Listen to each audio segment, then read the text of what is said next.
What's up, everybody? Welcome to Podcast Now. I'm Alex, and in this video, I have to talk about the unfortunate news that Marvel's Midnight Suns has been delayed. Again, this is the second time it's been delayed, and this time it's been delayed with no release date. Now, I don't want to be Mr. I was right, I called this, but literally a week ago, I made a video talking about you had Lord of the Rings, Gollum. We're having these games that are getting delayed that were in September, even Warhammer Darktide, and they're being pushed, but sometimes they're being pushed without release dates given, and they're being pushed very close to when they're supposed to release. And I was worried in that video about more games following. And in fact, in that video, I said the October games are really worrying to me that we, over the next month or two, could see some of these October games being pushed basically indefinitely. Now, Marvel's Midnight Suns is an October game. It was supposed to come out, I believe, October 9th-ish, like the first half, let's say, of October, and it's been delayed again without a release date, but it has been delayed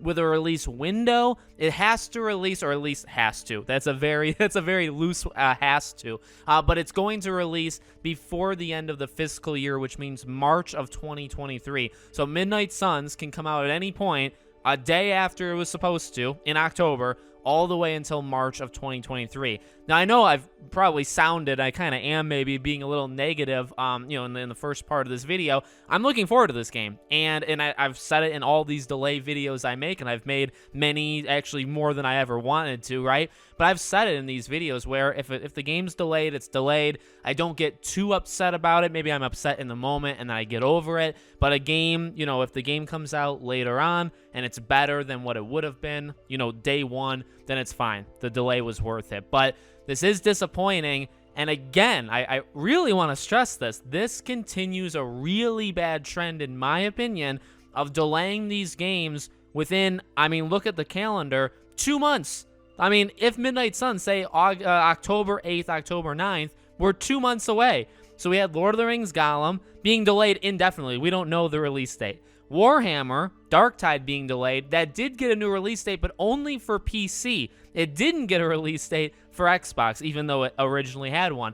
And now Midnight Suns. All three of them got delayed within 2 months of them releasing, and kind of indefinite as to when they're coming out. Again, to be positive, I actually am a fan of this game. Maybe that's why I'm a little bit more disappointed. I'm really looking forward to it. I know it's not everybody's cup of tea. Many people have told me I'm totally not into it. I'm not playing it. That's totally fine. I am. I'm really excited for it, and it's disappointing. One thing I will say, if we want to look at it one time from a positive angle, this does free up at least one, it opens it up October just a little bit. There were, by my count, I think 8 to 10 pretty sizable games. Like if you count a Plague Tale, if you count Scorn, if those are sizable, quote unquote, to you guys, then those would count on my list. There's a lot. There's like 8 to 10. Midnight Suns being gone opens it up. So now instead of spending $600, now I'm spending $540 or however much it would be. So if you want to look at it as a positive, there's that. And there would be times better to release it. If you released it like in February, January is actually kind of getting full. So maybe February would be less full, and it would maybe stand out. I think it was for polish. I'm pretty sure that's what they said. It was to give the team more time to ensure the proper vision, the whole legal talk, I guess the general talk that these executives always say. That was the reason. So I believe them. I don't doubt it, but it's disappointing, and I really want this to stop. Not delays. Delays are inevitable, and, delays are going to happen. It's the gaming industry, right?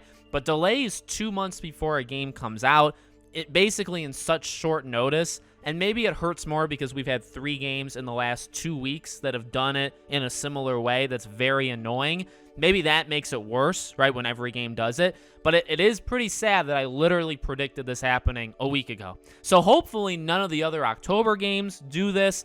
Gotham Knights, do you look at Gotham Knights? Hogwarts Legacy, we can be as positive as we want, but nothing's ever for sure. The closest you can get to for sure's is like a month away. At this point, 2 months away does not guarantee that the game is releasing, right? Because it could get pushed. So 1 month is probably that golden standard. So let me know what you guys think in the comments. Make sure you guys are subscribed, bell icon turned on so you know when all these videos go up. If you want to follow or support me anywhere else, all my social media is in the description below. Thank you guys for watching, and I'll see you all on the next one.